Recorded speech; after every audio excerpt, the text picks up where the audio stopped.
What's going on, guys? Welcome back to the channel. I hope you guys are having a great day, and we are going to continue our breakdown of the problem of evil. So the question is soul building, the theodicy of soul building, enough to solve the problem of evil? All that and more right after this. So if you've never been to this channel before, my name's Dan, and we grab your faith by the book and try to answer the hard questions of Christianity. Today we're going to be focusing on the theodicy of soul building. What is that? We experience evil for the purpose of building our character, building our soul, hence the name, the soul building theory. The whole premise of this is that God allows evil in the world to allow us to basically build our character and build us up.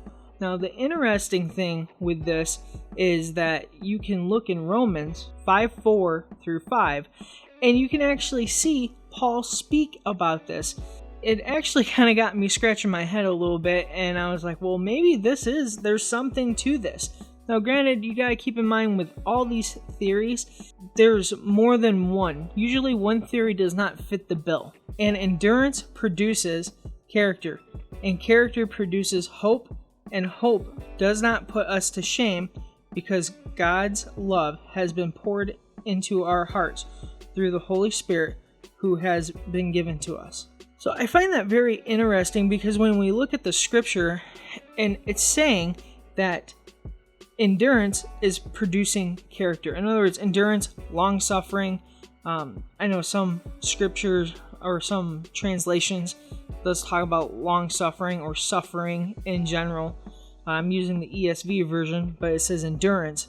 If you go up to 3, Paul is speaking about rejoicing in all his suffering. So he's talking about like the suffering that he's going through at this present time in his walk with Christ, and he is saying, hey, I'm counting this all as joy because this is great. Because the more I suffer for Christ, the more blessings I'm going to get. Basically, all in a nutshell. And Paul was very good at doing this. When you skip down to 4 or go down to 4, that's kind of the context of everything that Paul is talking about. But I recommend going and checking it out and read it for yourself. Don't just take my word for it. Get your own eyes on the scripture.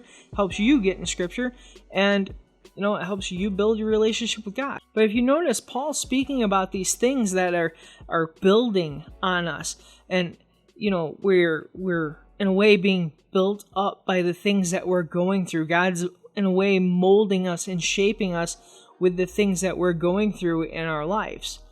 Now, or lives, I should say, in our lives.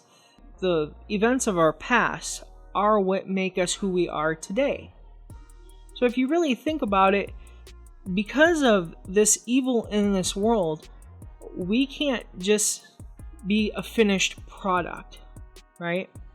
So as we go through these hard times and these struggles, and Christ brings us through it, it's going to make us better than what we were before. And it also kind of builds that repertoire with God with us. Because if he brought me through this situation, what happens when something stronger or something worse, comes against you? Then you're going to be like, hey, you know what? God brought me through this little thing, so this thing that might be a little bit bigger, right? It should be cake work. Now, that doesn't stop us from freaking out from time to time, but in reality, it should. We should have that confidence in the fact that God's brought us through the small thing, so now he's bringing us through the bigger thing. So in this soul building theory, though, in a way, it kind of makes sense. It's not so far out of left field that you're like, what the heck are they talking about? Do I think that the soul building theory is enough to solve the problem of evil on itself? My answer is no. It's not enough to solve it all on its own. If you want to check it out, I have a link down in the description for the book. This is where I'm getting my information from. It's called Philosophy of Religion, and you guys can check it out for yourself. So I want to encourage you guys to watch the next video that's going to pop up on your screen. Helps me out.